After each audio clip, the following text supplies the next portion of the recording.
and welcome to State of the Economy, a show that connects you with key policymakers and thinkers. Today we have with us Dr. Bimal Jalan, former member Rajya Sabha, a former governor of RBI, and a highly respected economist. Welcome to our show, Dr. Jalan. A pleasure. Thank you very much. I will start with the opening question, which is bothering everybody in this country today. Why is growth in India collapsing?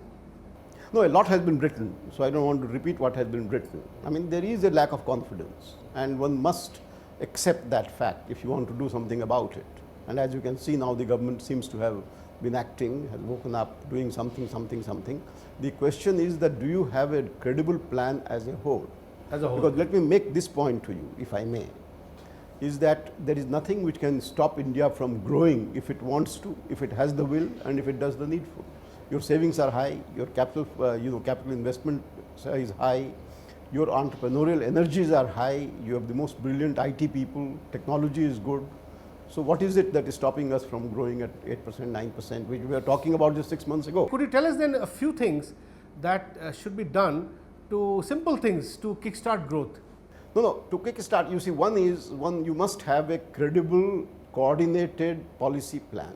You can't have a situation, and here I am making a point which is well known, is where different voices are coming from the highest levels of government. Yeah. I mean, you take the cabinet. I mean, today you read something from this person, something from that person, somebody not agreeing with this person, somebody not agreeing with that person. So there is a lack of policy clarity. That is one. Two is that you've had reversal of decisions have been announced, decisions have been taken. Yeah. Three, that certain measures which have been announced, and I don't want to name them. Okay. I mean, they have been actually extremely disturbing. Okay. I mean, like retrospective taxation. You have read enough about it. But some of it has been undone, right? No, whether done. But the damage was done. Yeah. That is the point. Yeah. Done, undone, done. Done. Yeah. You know, once you are uncertain. Yeah. I mean, you're talking about macroeconomic policy. Policy. Yeah. You know, you are not talking about public sector management per se. I mean, you can say that is inefficient, this is inefficient, that is inefficient, public delivery, there is diversion. All these are facts of, which have been there for a long time. Yeah, sure. But the question is that if you don't have a collective responsibility, what is the constitutional point? What does the Constitution say? That the majority party in majority in the House of the People would be collectively responsible to Parliament. Collectively. What is the concept of collective responsibility? You tell me. Okay. If everybody has his voice or her voice on different subjects, okay, affecting different ministries. Now, I'm not going into certain fundamental problems of reform, yeah, which one doesn't get to go into. Separate. I mean, for example, why should ministers allocate land? Okay. Why should you have corruption in the allocation of public resources of the kind that we are seeing? Okay. I'm repeating all this that I've written in some books and so on. Sure, anyway. Sure. Yeah. So these are, you see, that these are more fundamental reforms. It's not a question of FDI 26, 27, then use 41, 42, 44. Sure. You know, it's not that issue which prevents us from doing what we can and we should. Dr. Jalan, let me focus on one small issue. Not small, it's a very serious issue.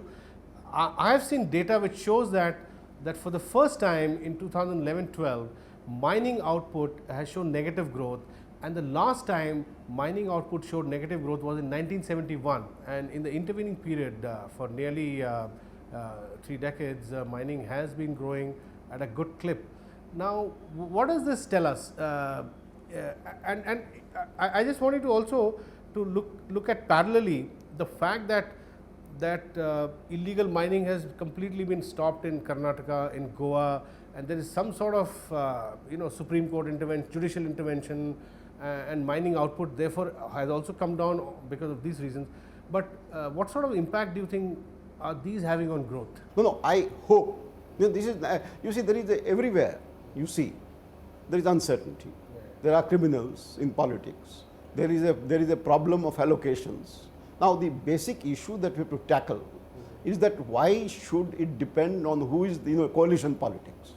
10 members, 12 members, 13 members, you have one department, you may change sides, and but you allocate telecom. Then you go to jail. The mines, every day newspapers, it's not me who is talking.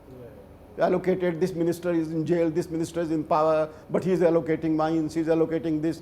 I mean, how can you run a system like that? So when you talk about mines, once the Supreme Court has to give a verdict of this type, on allocation of 2G, for example. Yeah. I mean, would you have imagined it any time that you can't allocate resources of this type? I mean, why does this country, and I'm sorry to make a point of it, is that why is it that this country gives you the largest free and fair elections to the highest number of people in human history? In this complicated, diverse land, we are able to do that. Who does it? Election Commission. Yeah. But would it have been able to do this if it was being done and if they were accountable and if they are responsible and if they had to take permission of Home Ministry? Yeah. You think about it. Yeah. Sure. You know, I mean, we may not like right to information, but see the power it has given to the people. They may not be using it well and all that, but still, the PIL. Okay.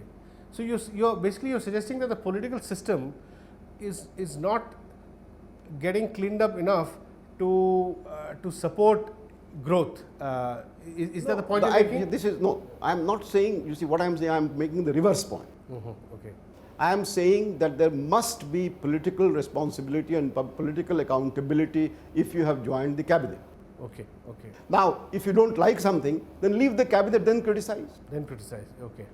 Sure. What you're saying is that half the cabinet is criticizing decisions taken by the other half. No, you just see, it varies from people to people. Everybody is everybody. Yeah. You just, I mean, how come? You just read today's newspaper, yesterday's newspaper, day before yesterday's newspaper. Somebody doesn't agree with GOM. You are a member of GOM. 100 of GOMs are there. So basically, you're saying that the system is not. The collective responsibility of the cabinet is not proving to be not effective. I'm saying essentially that we have a systemic problem. We have great people, wonderful people, but as citizens of India, it is the systemic problem. Okay. That it is not the coalition per se. Okay. But if you have a coalition which is not able to combine different entities into one uniform block, which is collectively responsible and which can take a collective decision once they are part of the government, sure, then it doesn't, just doesn't make sense. We'll discuss this in greater detail, but after a break. Don't go away and keep watching Rajya Sabha television.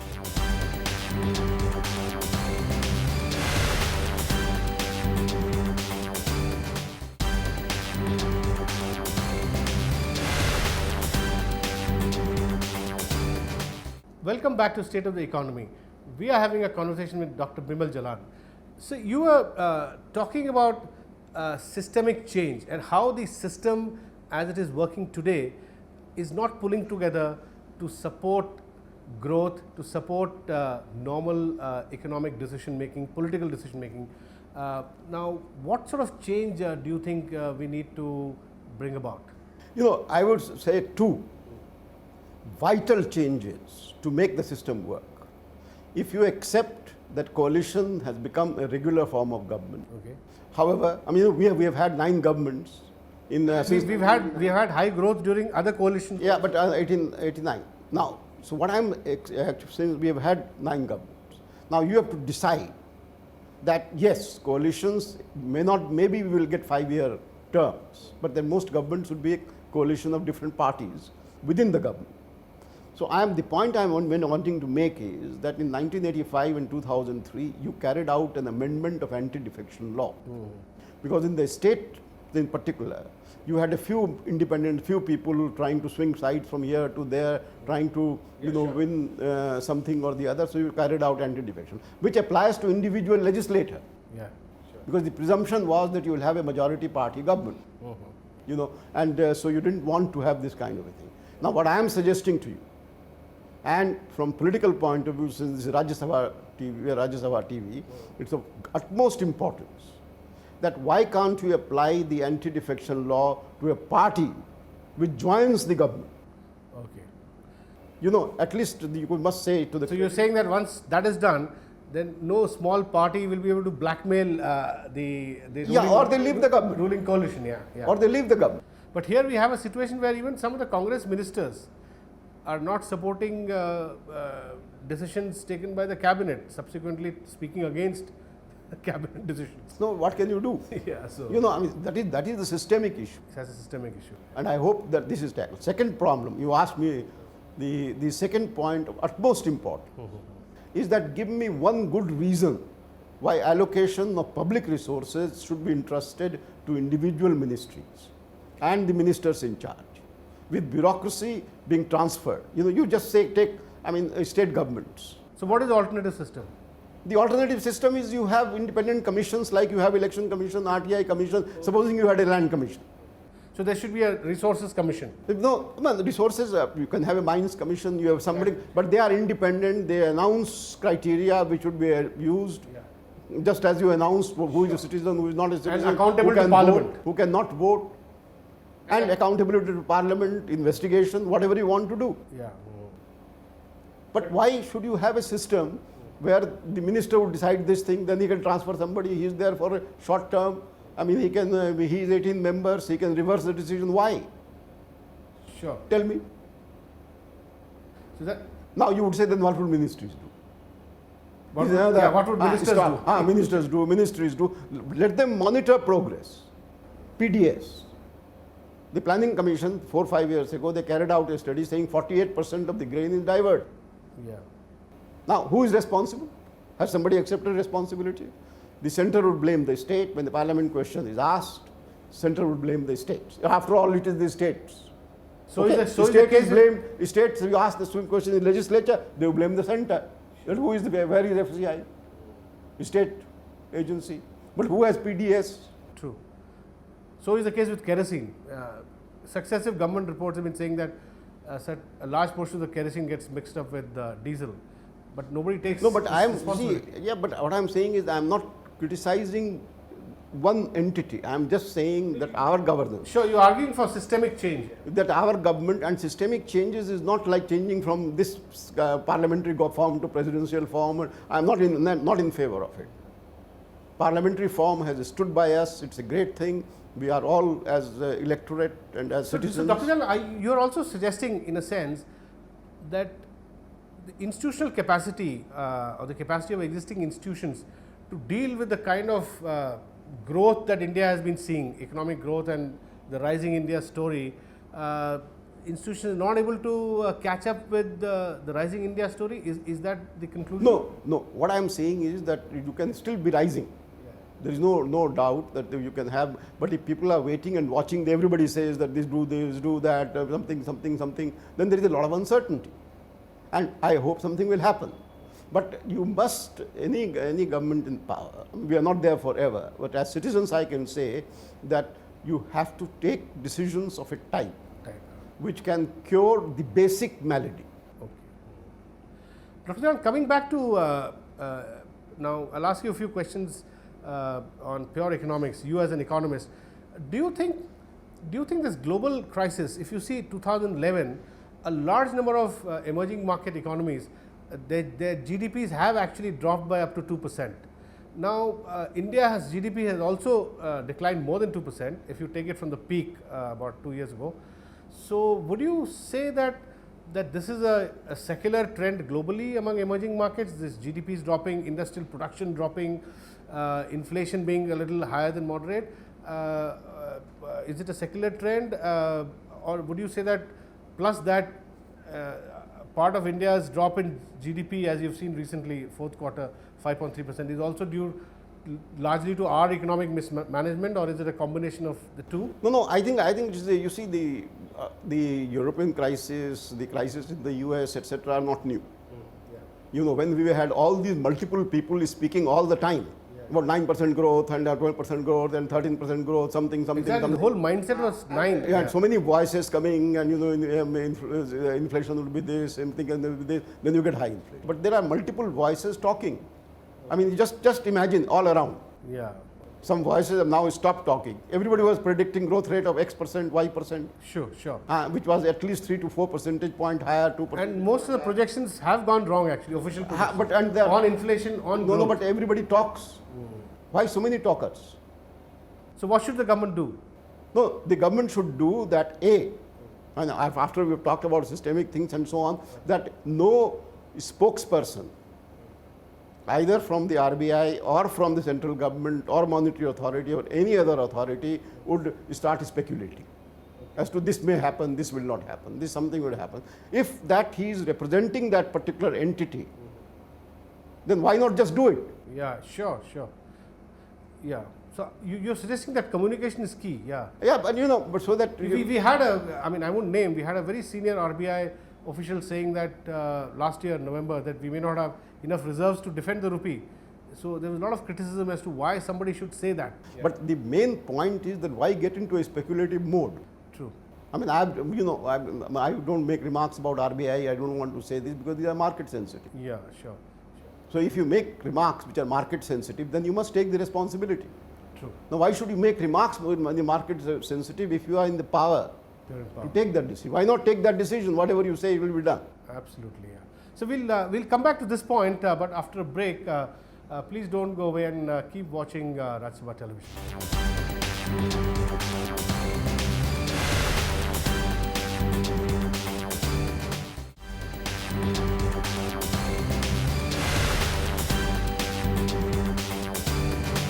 Welcome back to Rajya Sabha TV.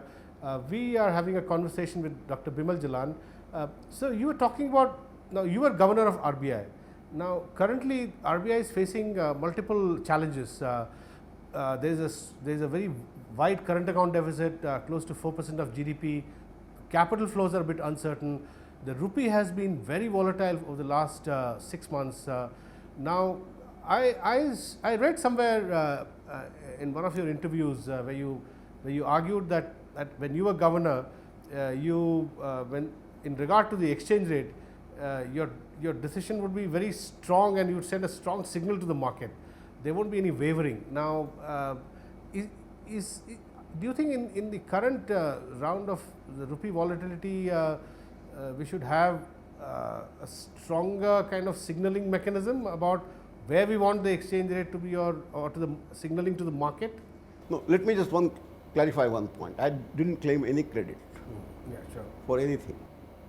Two, that I don't comment on the RBI, because I'm of my association and they're all old colleagues. They do the best that they can. So, I mean, I think they are doing a fine job and so on and so forth. Yeah. But, the issues are in a difficult situation, you always have trade-offs. Trade-offs, okay.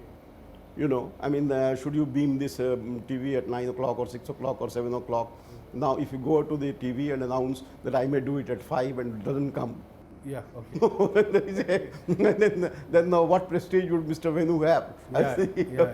You see, so once you are an authority, you must not start any discussion or any talk which gives rise to a speculative movement either this way or that way.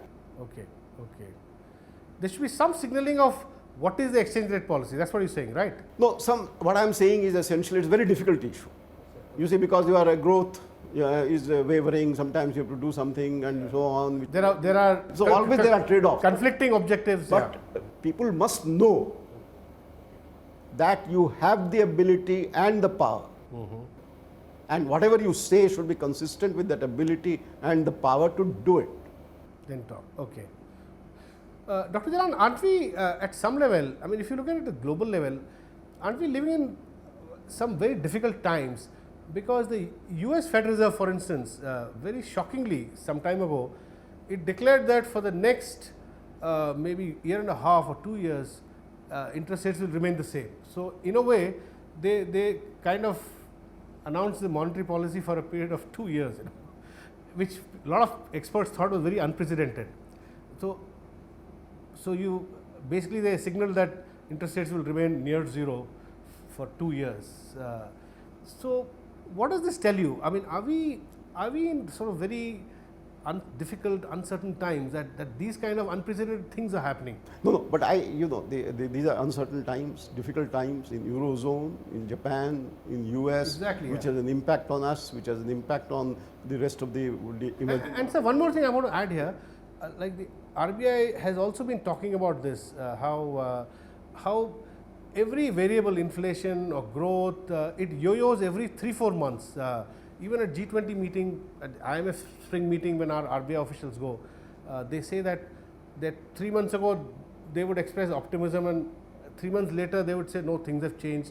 So there is this completely new phenomenon of things changing every 3 months. Yeah, no, that point is valid. I mean, there is no, and there are the problems are also very basic. Basic. That you have fiscal deficit in the US which is very high, and doing anything about it requires very strong action. Same and here. And they've been financed by the rest of the world. There is uncertainty about China, uncertainty about demand, so all that, I mean, I'm not getting into it. The only point I want to make as an Indian citizen, that you have the resources and the ability to be able to do what you want to do. It's not a question of whether growth rate should be 7 or 8 or 6 or 7, but we are able to protect ourselves. Your reserves are high, your own savings are high, your fiscal deficit may be high, but it's not out of bounds. You are yourself feeding it. Nobody else is feeding it. Your current account is, fortunately, exports are doing well, and it's supposed to even out soon. But what I am saying is, now that oil prices have come down quite a bit. But you look at all the strengths that we have. So why do we feel that we are prisoners of something or the other?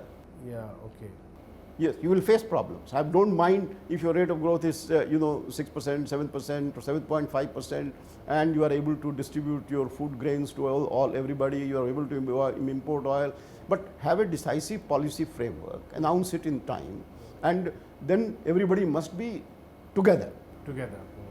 Rather than you are doing this, you are not doing this, somebody is doing this, somebody is doing that, and I don't agree. Why? Do you also feel that in recent times, it appeared that the RBI and the Finance Ministry were also not on the same page? For instance, Finance Ministry has been pushing for lowering of interest rates. Pranab Mukherjee recently on record, he said that probably one reason for why the growth is really down so sharply is because interest rates were too high for too long. Whereas, of course, the RBI's main dharma is to attack inflation. So, did you see a certain disconnect? No, I don't. I don't want to comment on the present situation. But what I want to do, make a point which is of general validity, is that there would be different perceptions. I mean, there are political perceptions, and then there are economic perceptions. And in the economy also, there may be trade-offs between, as I said, between growth and between inflation. At the moment, I would presume that the growth had a much higher priority. Then would be concern about inflation. 6 months ago, it was the other way around. So you have to. So today, you feel that growth should have a high priority. Yeah, I mean, naturally. I mean, in the sense that if there is so much concern, what I am saying is that these trade-offs are difficult to balance, and there may be different views, and we should accept it. But the relationship between Ministry of Finance and RBI, to the best of my knowledge, has been harmonious, and that's also a very important strength of our country, and unlike the earlier times. So, when you were governor, how did you deal with these very tricky trade-offs? Did you go by intuition, or did you go by a lot of empirical data and you did some consensus kind of approach? No, but since you are asking this question about the Asian crisis, it just so happened the day I entered the RBI building. You were the governor when and it was the beginning. Yeah. So I would say 2-3 points. One, it was learning by doing. Learning by doing. Yes. I mean, one. Two, that there was a tremendous amount of work which was done at the technical level also. And three, that we had complete support of the government, although there were some unpleasant decisions which had to be taken. And there was a unity and unified voices, although some of the decisions were difficult, but they were done. Like which decision would you think in retrospect was very difficult? I mean, for example, allowing the depreciation of the rupee and then hitting very hard. Then we didn't have the kind of reserve that we have today. So the credibility of the RBI was established when we would never intervene at, for example, to give a very minor point, at a point where the market expected you to. Gave them a surprise. You surprised and then you hit very hard. You see, but if you didn't have the freedom to say let the rupee move. And every day, and then something happens, somebody is making some announcement, then there will be a problem. Then we hit very hard, but we didn't have the reserves. So you establish your authority by hitting hard. Second, which is equally important, that we had raised this Resurgent India bond, India Development Bond, well before our reserves sank. You anticipated it. No, that gave credibility. You see, you must know. The market must know that you have the ability to do what you are saying.